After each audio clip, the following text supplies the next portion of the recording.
Yesterday, Speaker Pelosi indicated that if Republicans wanted a vote, they should use their imagination. Why can't they have a vote? They'll have to use their imagination as to how they can get a vote. Would you respond to that? Yeah, I was so astounded by that comment. The only thing I could think of was that we imagine a Speaker of the House that will live up to her responsibilities and her oath. Let's step back, call a halt, and put this in perspective. She made history as the first woman speaker in this country. She needs to make history today by calling this House back into session. Now we're in the midst of the Pelosi shutdown. She's shutting down the people's house. And if we're not careful, her energy policies will shut down the economic engine of America. When you came in as Speaker, you promised in your commitment book, A New Direction for America, let me show our viewers, you said that bills should generally come to the floor under a procedure that allows open, full, and fair debate. I'm not giving a gavel away to a tactic. If the Speaker would call the House back into session and we could go through that deliberative process, we're willing to take the will of the House. If we have an open vote, an open rule, an open debate, amendments being able to be offered, I'm confident in the men and women standing behind me and in the House of Representatives who will come up with the right solution. So you will not permit a vote. You may get beat, but you're not going to permit a vote on your own. Well, again, we'll take this one step at a time. Now is the time for real leadership from the Democrat leadership. What you saw in the Congress this week was the war dance of the handmaidens of the oil companies. And you know, I think it's very clear now to the American people that you can't fill up your gas tank with wind. Whether the wind comes from the wind farms that Nancy Pelosi likes so well, or whether the wind comes from the Democratic leadership.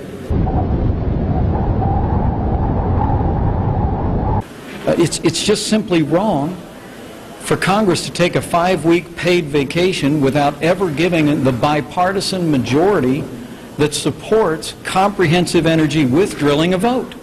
Just to be clear, you're saying you will not allow a single up or down vote on drilling, but you will allow a vote on a package that includes drilling? No. This is the people's house. The people are trying to speak, Madam Speaker. The lights are off, the cameras are off, but American voices are being heard. What is the motivation? Madam Speaker, you were elected to lead. We're calling on you to lead. And leadership right now by this nation demands that you call Congress back in and that we have a vote on more American energy for Americans. It's as simple as that.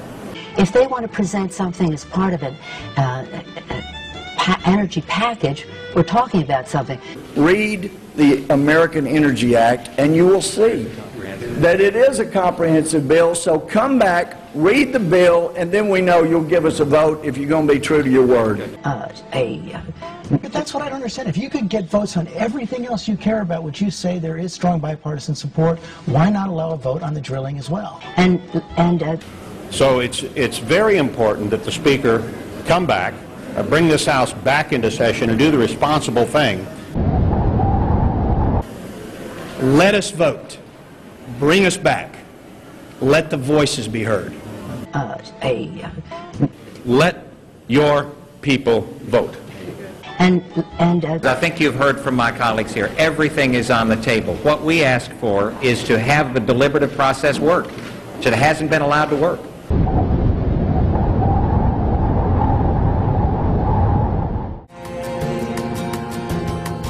Your painted lady is scratching an itch. Your painted lady, she's such a bitch. Your painted lady turns out to be no